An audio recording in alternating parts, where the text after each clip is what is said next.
Welcome to Wisdom Talk Radio, a collaborative community of explorers in conscious living.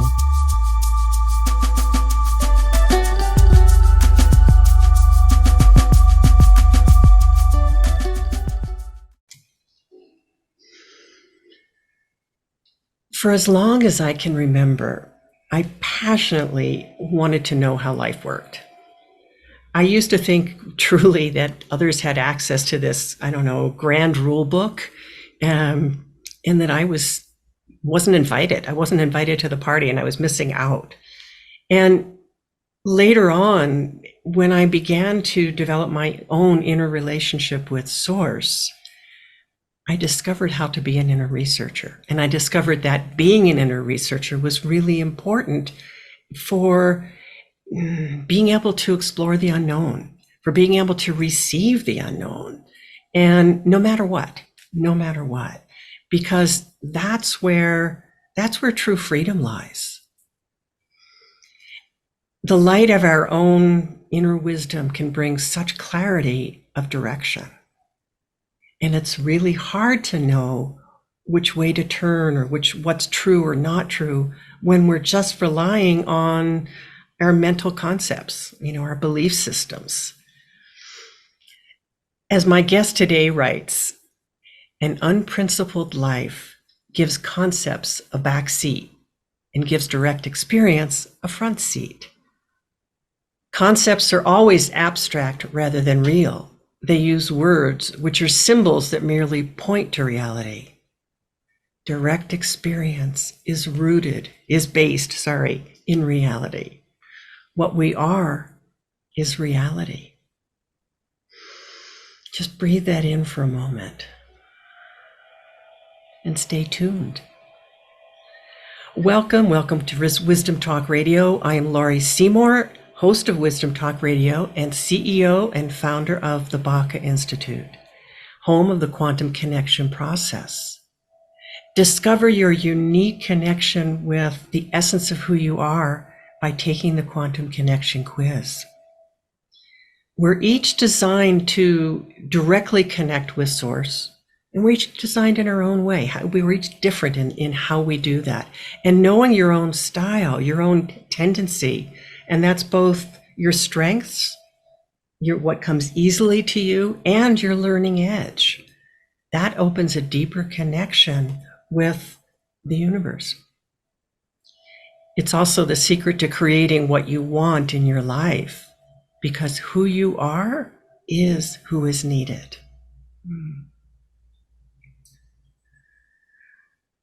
So my guest today is Lisa Carrillo.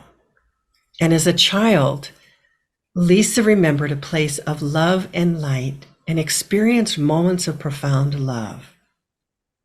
But having chosen an adventure of going from constriction to freedom, she complied with fundamentalism for many years. She worked as a chemical engineer and then medical device product manager. But her heart called her out of the corporate world. Don't you just love that? Her heart called her out of the corporate world, and she listened. That's the thing. We don't often listen. In 2009, she experienced how we are not our personas, but infinite being having physical experiences. Now she coaches people and leads meditation groups. She is the author of 2 books, An Unprincipled Life, Living from the Unknown, and Living Awake, 20 Techniques to End, I Got It, I Lost It. I love that. Welcome, Lisa Carrillo. I am delighted you're here on Wisdom Talk Radio. Thank you, Laurie. It's really great to be with you. So, yes, I'm looking forward. I said to you in an email something like, I feel like because of each of us have such a profound respect for and appreciation for the unknown, and how in a way that's kind of been our path or our journey, that our conversation is probably going to reside a lot in that place of the unknown. Yes. Oh, it's so true. It's what guides life, right? It is what guides life. And yet That's not how most people live life. Right. For a long time, I really thought that my mind, my head was making my decisions. Mhm. But then there was this really still moment, and I saw how there's just something moving and arising within me. And then my head doesn't know where it's going to go.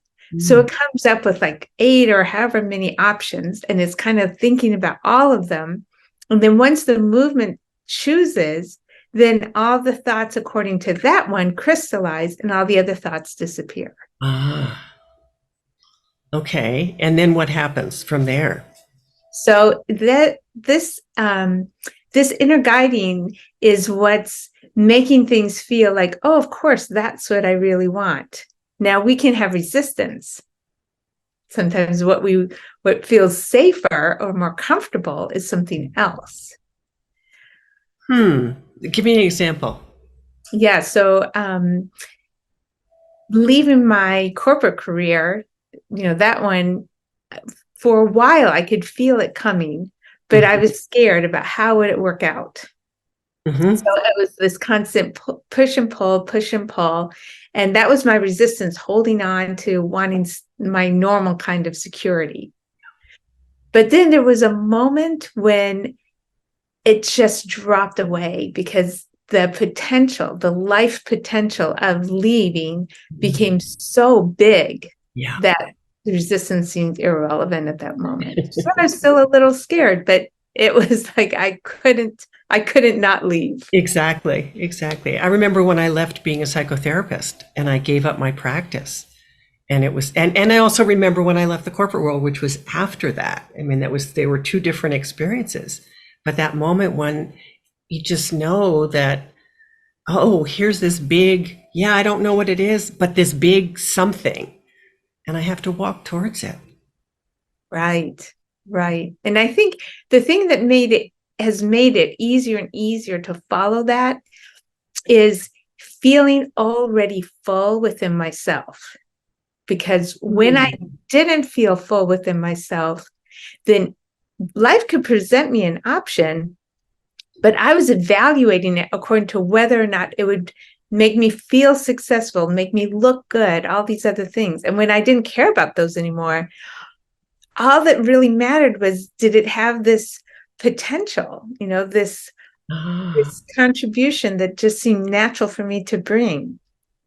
So, how did you move from that really out of that place of fearfulness, the holding on to what you thought you wanted? Yes, wow. That has been a life journey.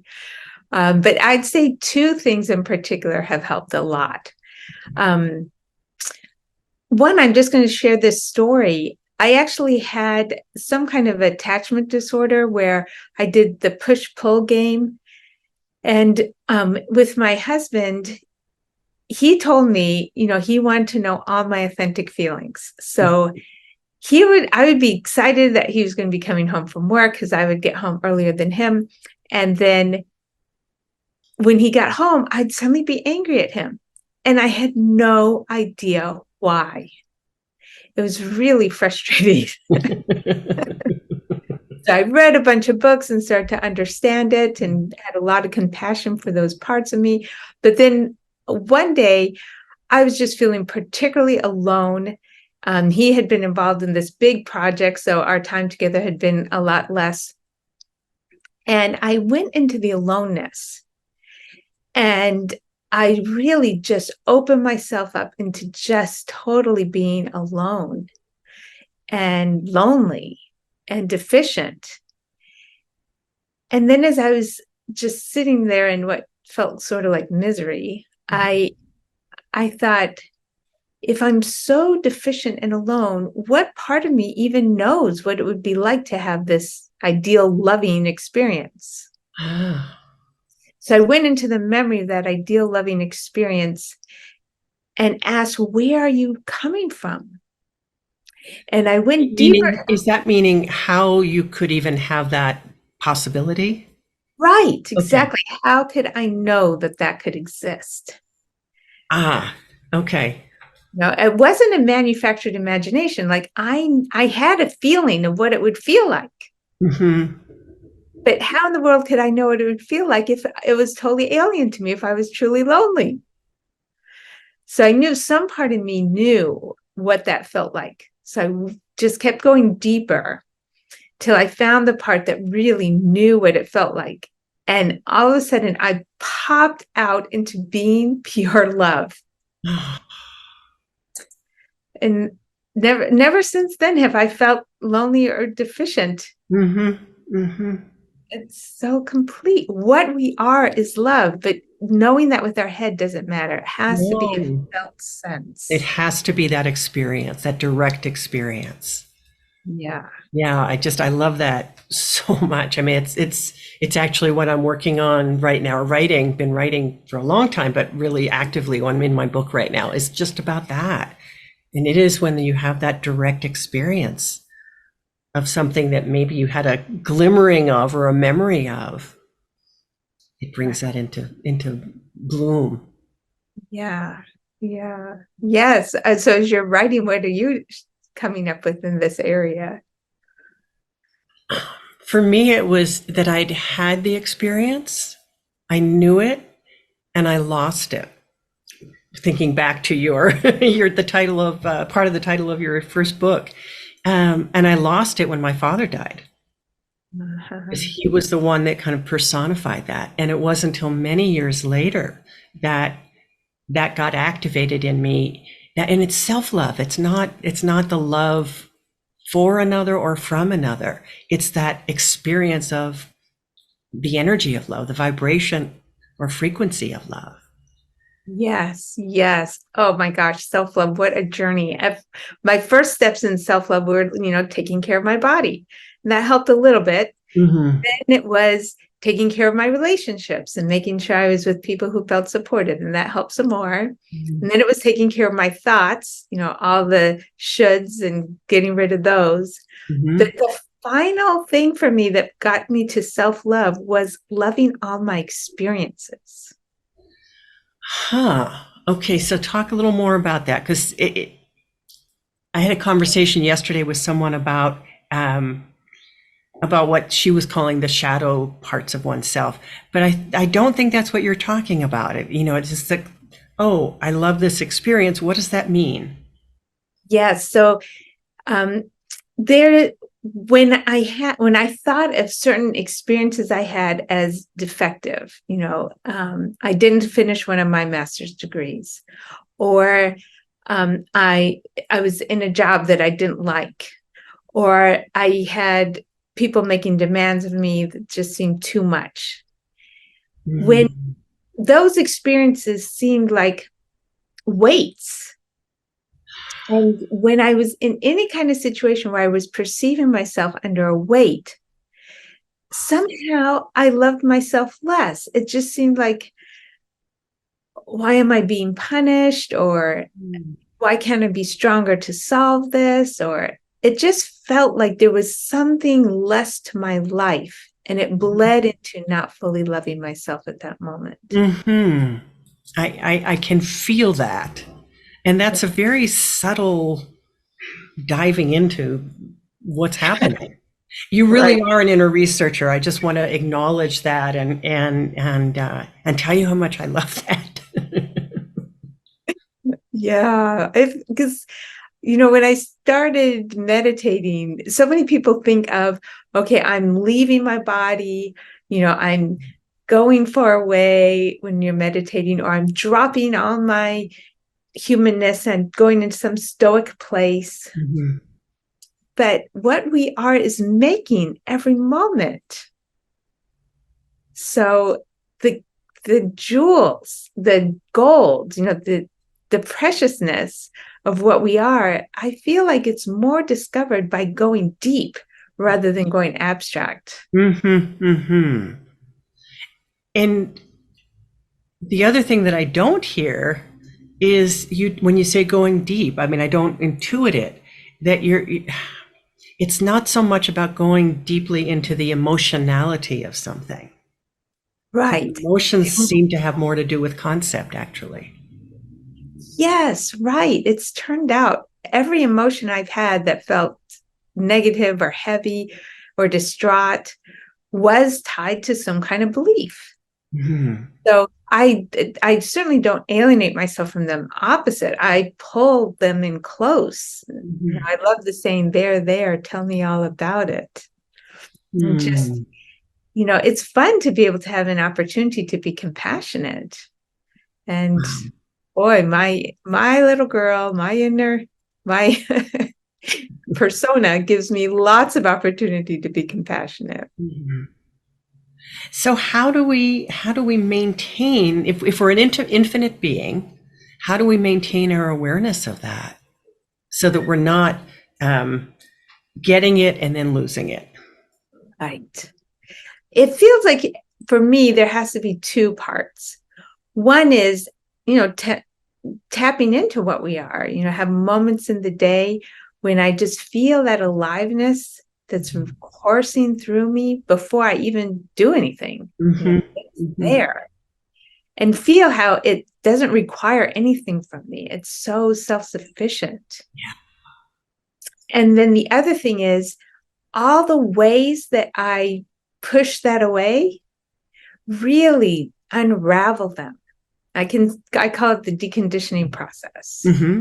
Hmm. And the deconditioning process has so many gems for me. So like anytime that I'm upset, it's like, oh, look at, here's a way to know better what I am, because I'm upset because I'm pretending I'm something else. Because that's what causes the pain, trying to be Okay. something else, and Yeah, then yeah, reality doesn't align with what I was yeah. trying to be. So it's the contrast. It's Yes. the contrast between what you're feeling and what you somehow know to be true. Is that a fair statement? Yes. Yes. This persona I am is like a house of cards. Hmm. And every time I come up against a painful situation, that means I've got a belief there that is conflicting with reality. And if I find that belief, I pull out one of the house of cards, one of the cards from the house of cards. And it's not about the house of cards collapsing exactly, although it ends up being that. Because when you pull a card out, oops. But there's something then substantial underneath that. Right. It's making it so that there's no longer the veil that makes it so Mm. I can feel what I am instead of my set of expectations. So you can feel what you are instead of your set of expectations. Yeah. Our So, expectations, I mean, that's a huge thing. And people often think about expectations as having to do with, well, I expect something to go a certain way, which is part of it, or I expect something of someone else. But there's the more fundamental, what do I expect of life? And what do I expect? How do I expect life to proceed? right. Yes, that's so true. We're in the process of getting a commercial space because we're developing a little storefront for an energy healing thing. Ooh. It's very fun. Yes. And that's a big process of going up and down with things. And so we found out that there was some possible historical damage to the building. And initially it sounded like it was pretty minor, but then I talked to one person who had worked for the city many years ago, and she told me it was much more extensive. So, and we had just decided to put the offer on the building. Oh. So in one day, I was talking to three different experts, trying to find out, well, what's the truth here, and what would it take to remediate it? And Mhm. it was such a full day. But what was really great is before I used to have this idea that, there shouldn't be so much up and down in life. Ah, So in expectations, mindset or perception. Yes. Okay. Right. So instead of seeing it as a full day, I would have seen it as big hurdles that I had to overcome. That weight again. Yes, yes. And I would have felt like, how in the world do I find the right experts? I mean, it was amazing how easily it turned out I got linked up with them. There's several synchronicities. It turns out somebody we had for dinner last week is one of the people who knows about this. Of course. Of course. Right. So, but without the expectation, it was just, oh, okay, let's get more information. Oh, okay, let's get more information. There was a lot of energy, but it wasn't, I wasn't distraught. I just, okay, I need to get some more information. And by the end of the day, it turned out that the damage wasn't nearly as extensive as that person thought. And it turns out, but what's great is, if she had that perception, other people in town could have that perception. So now I know how to answer anybody's questions. And you know what needs to be done. Exactly. Yes. So it was all just a gift. I got to contact all these new people I didn't know, which is something I keep finding the universe is doing. My idea is that things go simply. You just do what you need to do, and you don't have to go pay for this service and pay for that service and get this result. But the universe doesn't seem to go that way. There's lots of things that happen, repair on my house or repair on my car. But I feel like now the universe wants me to interact with a lot of people. Yes. Wow. That's a really, that moves me, because there are those times and those situations that call for something, maybe something new. I know I've experienced this, something new in myself. It's like, how the heck am I going to deal with that? Oh, but if I shift that, as you're talking about, and I bring in that awareness of, okay, you've brought this to me, what's it about? And I get curious and I start asking the questions inside. I start having that inner dialogue to understand a little more of, what am I needing to do here? Do I need to engage with this? Yes, you do. Okay, well, and then to see it as that gift that you're talking about, as that opportunity, it changes everything. Right. Life is not about me being in my Lisa comfort zone. It is about being in this wild flow of life. So say a little more about that wild flow. Yes, my idea of peace and safety is actually not very life affirming, because it's really bound up in my expectations. And, when you walk into a forest, no tree looks like any other tree. I mean, that is what life looks like. Life is this, it proliferates in all kinds of ways and causes all kinds of learning and interactions. And my idea of safety and comfort and expectations really is just setting me up to be unhappy, is all it does. And I think about that same forest. I was interviewing a few weeks ago. I was interviewing a woman named Jennifer Jewell, who is a gardener and who works with seeds. Her recent book was about seeds, and talking about the abundance of life within a dead tree. We think, oh my God, how terrible that tree fell down. And then we see what happens in the way that tree becomes this life-giving laboratory for all kinds of other life. Yes. If we only stop to recognize that. Right. And when we can find the way to stay curious and in discovery, it will turn out that's always what's happening. Yeah. At least that's my experience. One thing that I found really helpful in that process is cultivating a sense that there is benevolence happening all the time. Because then when the expectations are making me pit myself against life, I will more quickly relax those expectations. Okay, so say a little more about that, and that has quite a number of different ramifications, really. And I'd love for you to start with that benevolent goodness, and talk about the life's challenges and what we might think of as those negative power structures that we look at in our world.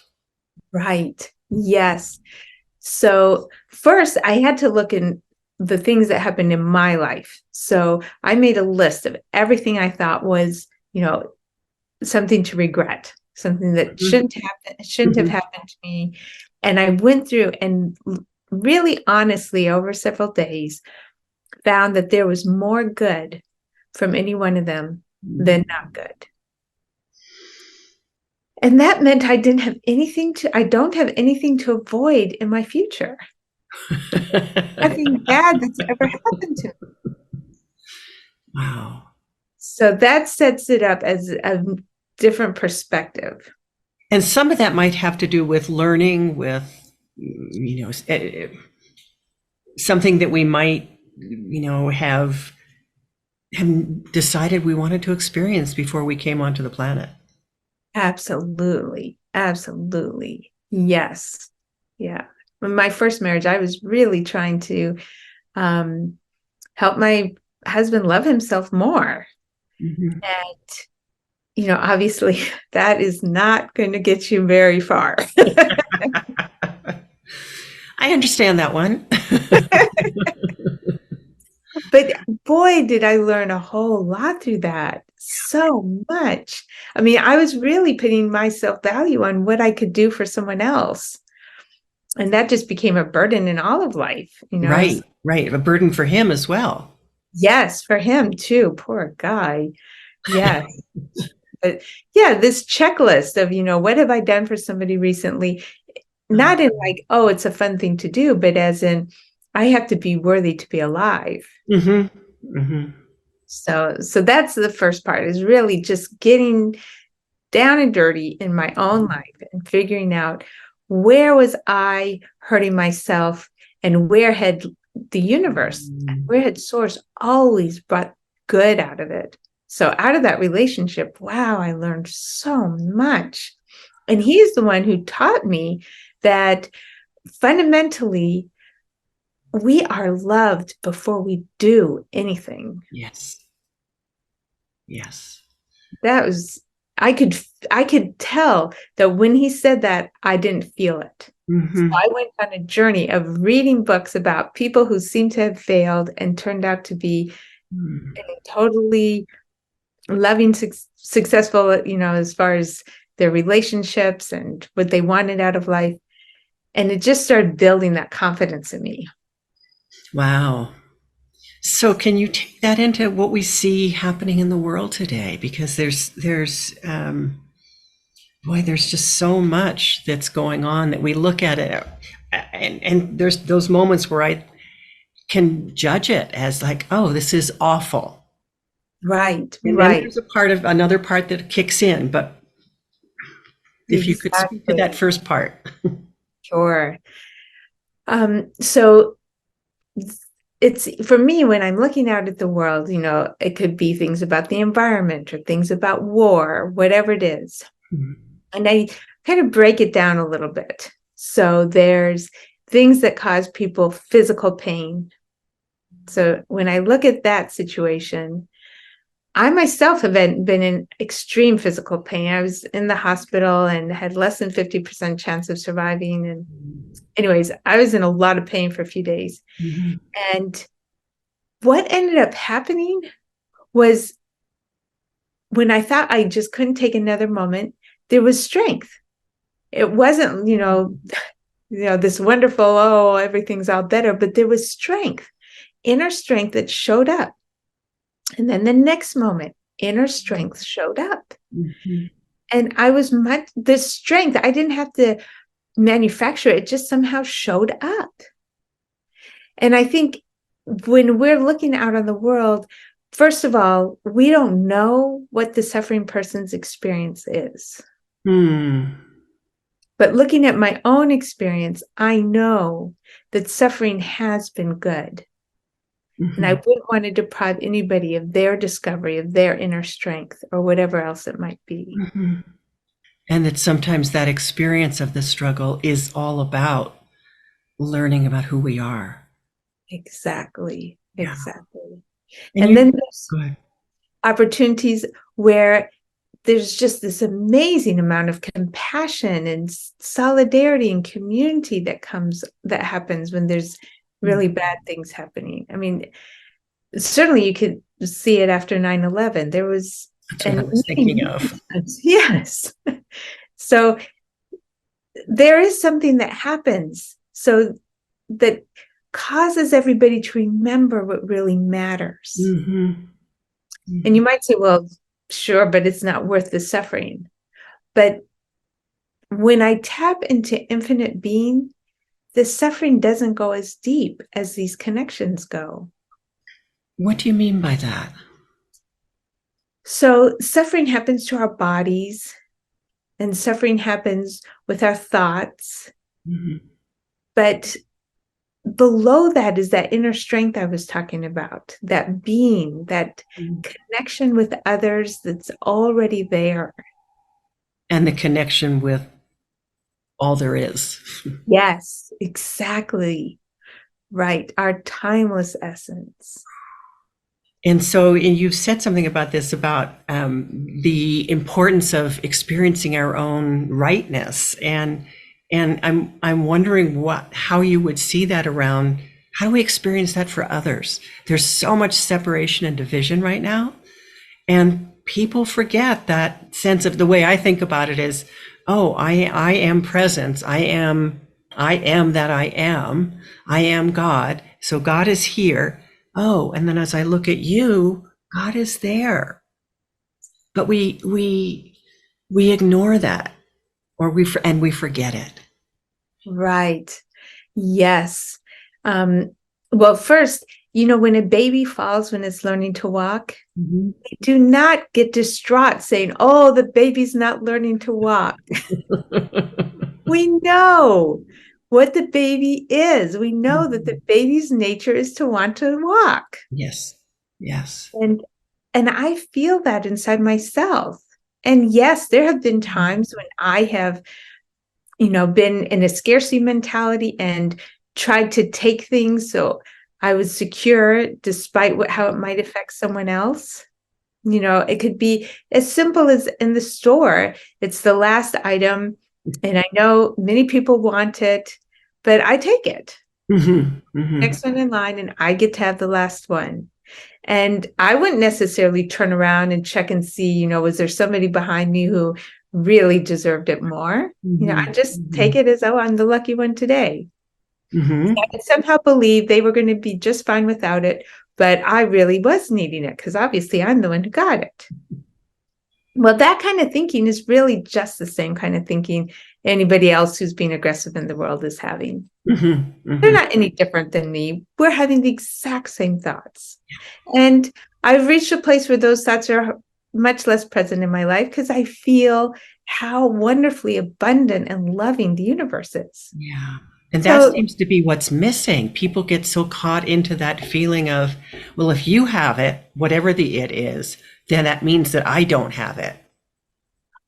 And that's my survival, which we go back to that whole experience of that concept of my survival depends on me, depends on all sorts of things.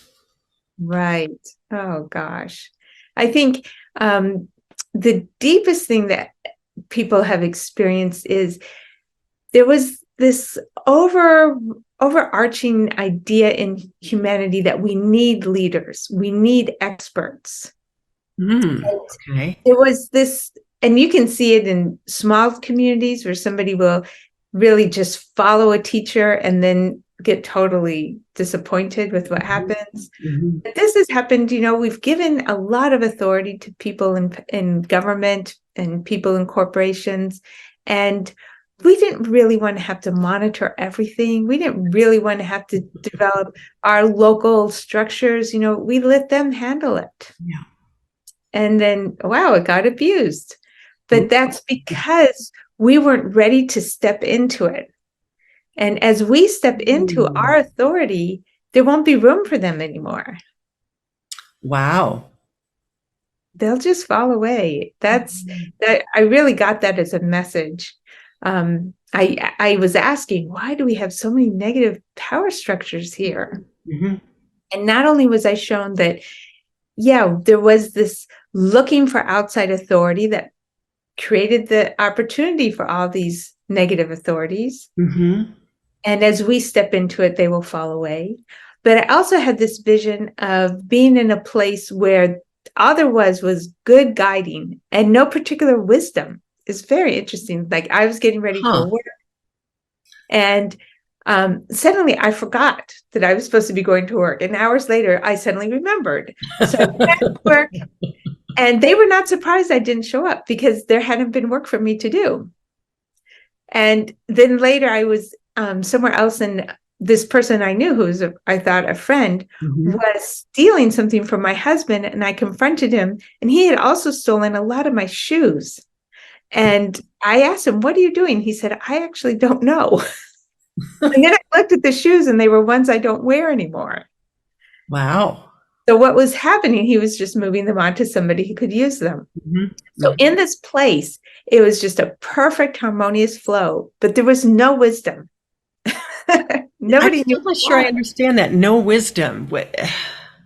That means, I mean by that they didn't understand. I didn't know why I was late for work.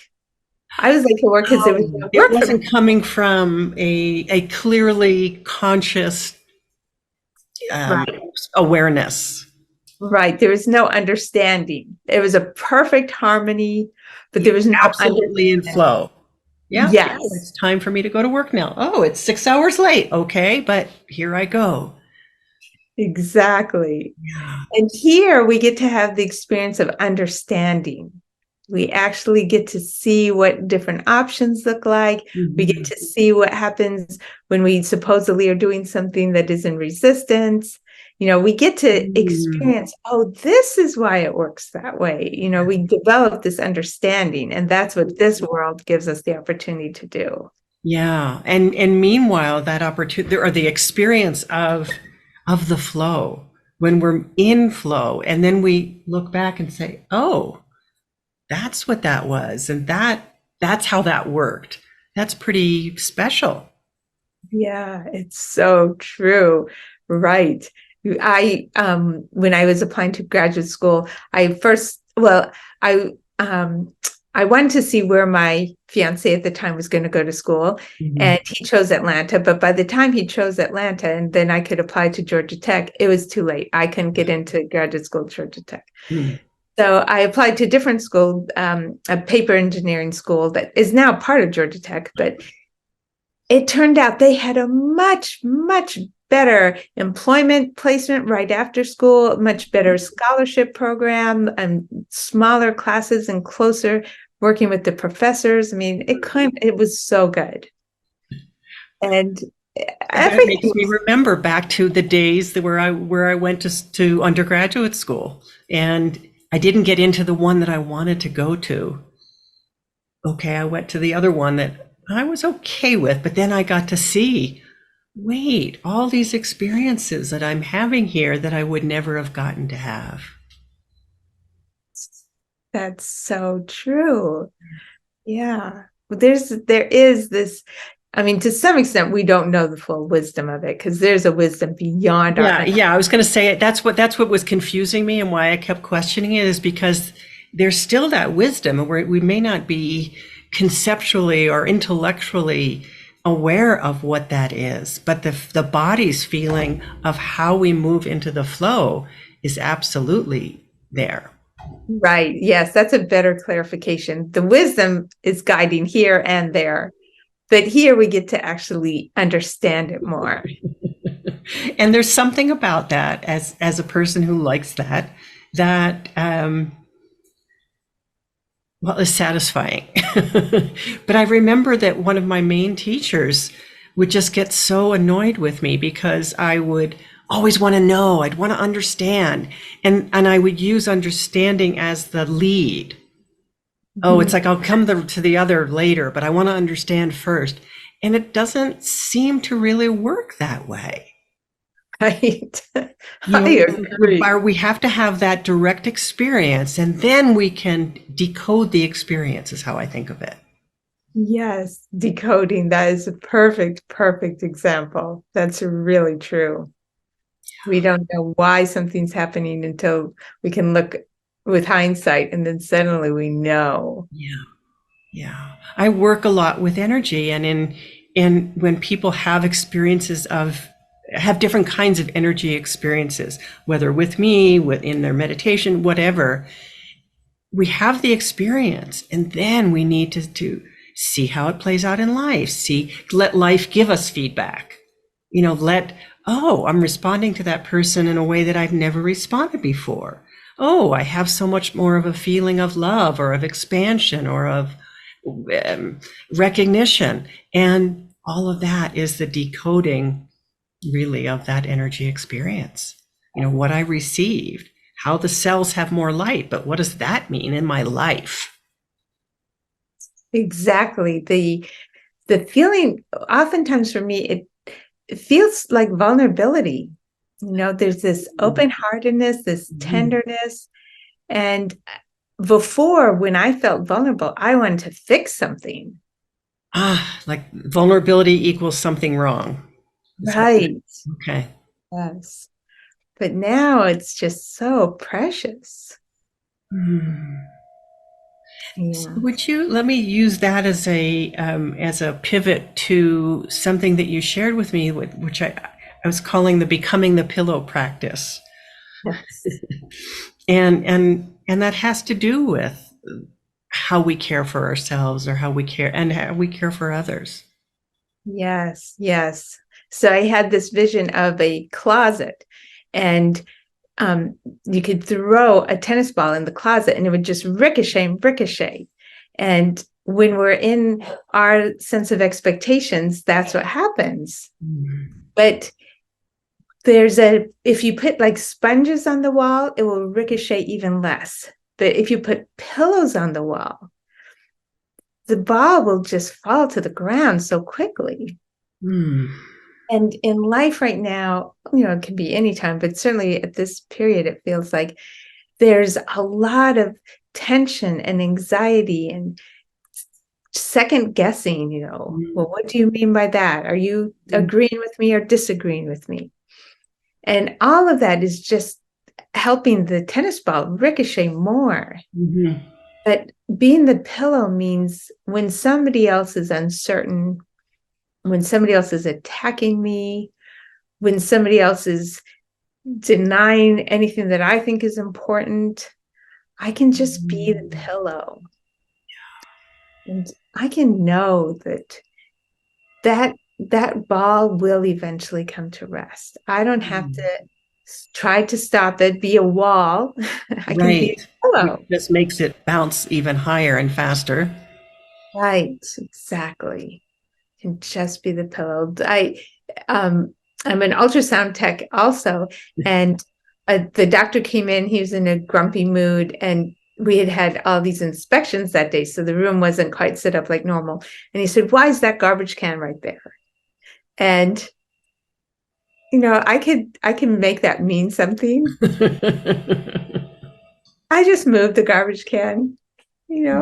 I could be the pillow. I don't have to make that mean a single thing. Yes. Yeah. Yeah. So how can we do that in our everyday life? Cultivating this sense that everything is working for good makes it easier to do that.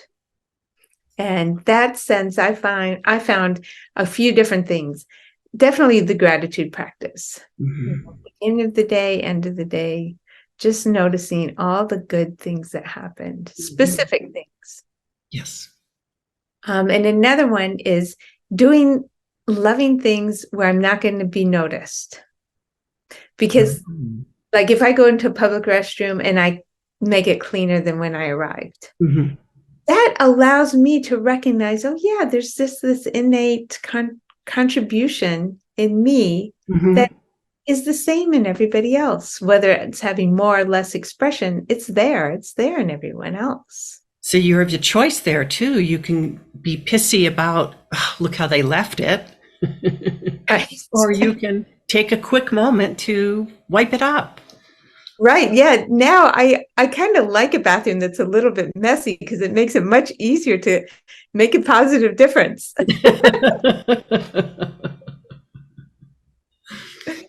You So, should take lots of flights. You'll have ample opportunity. that's right. Exactly. There's one more thing I want to ask you, at least, but one more thing that's occurring to me. And you had given me this question, and I'm curious to hear what you have to say to about it because of a book I'm reading, and about research that's been done about life between lives, our life between lives. And your question was, what do you remember from before this life? Oh, yes. So I do have memory of past lives, but I also remember planning this life. Uh-huh. That's what I'm asking about, is that between time. Between time. So I was hanging out in a pavilion with a friend of mine, and we were just joking around. And he said something like, "What was it like to be an atheist?" And I said, "Oh, don't try to remember that. It's no fun." And then he teased back, "What? You don't think I could have fun being an atheist?" And he jumped into this life to prove that he could have fun being an atheist. Now, that is so lighthearted, right? Yeah. We take life so seriously. And of course, let's play this game full out. Mm-hmm. But it's not all the way serious. So he said that. I then went and got my life ready, Mm-hmm. went into a room where there were records of thousands of lives I had lived. I knew exactly how to create an adventure that I would find interesting. So I Mm-hmm. set that all up, and then I jumped in to see how he did. And it turned out he was actually born without one of his arms, and to a mom who had a mental disorder and in a very constrictive background. Mm-hmm. And by the end, he was very happy and he was an atheist. Wow. Wow. And actually, I helped him die because he had cancer and it was the very end and he didn't want to go through any more pain. So I helped him with helium. Um, and he finished the very last part there himself. But it was really funny because the helium was in this Party City box that was full of balloons. And I could hear him once I had the memory saying, "I won." Oh. Oh, wow. Yeah. And I also remember dying and that wonderful feeling of getting out of my body. Oh, Mm-hmm. we are so small and tight compared to what we are on the other side. On the other side, we're so big, so expansive. So it's just amazing. And we have these two experiences in the Yeah, multiplicity of experience. right. And to wish that I were there now is totally devaluing why I chose to be here. Ah.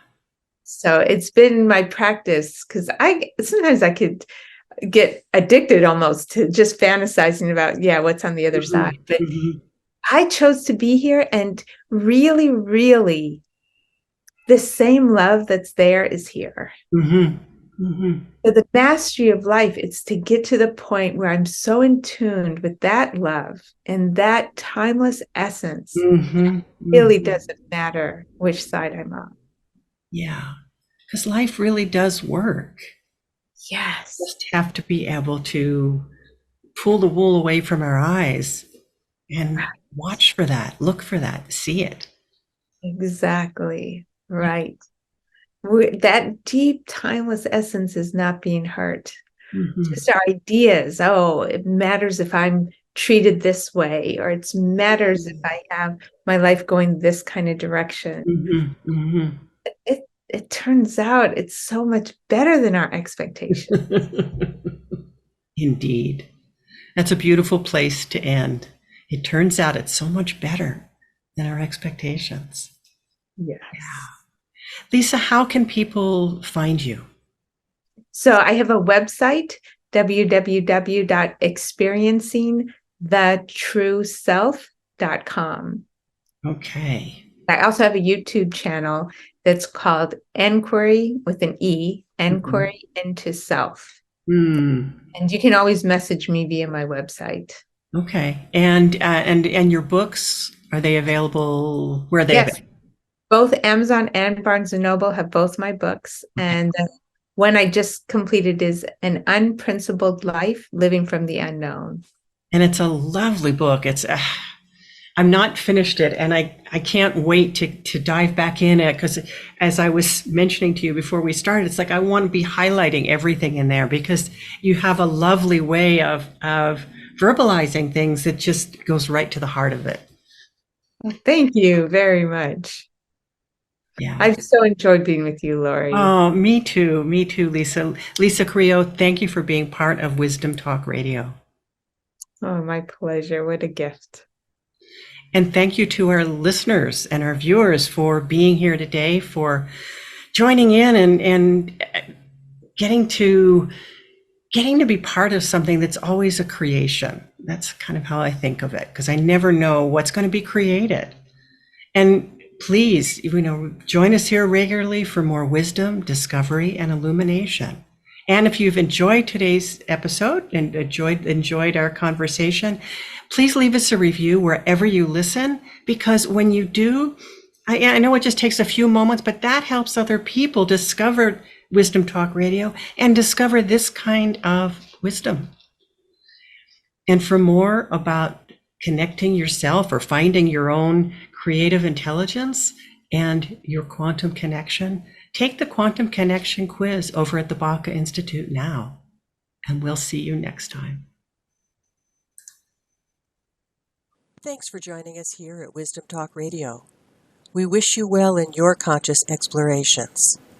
For more information and to join in the conversation, our website is wisdomtalkradio.com or at Wisdom Talk Radio on Facebook.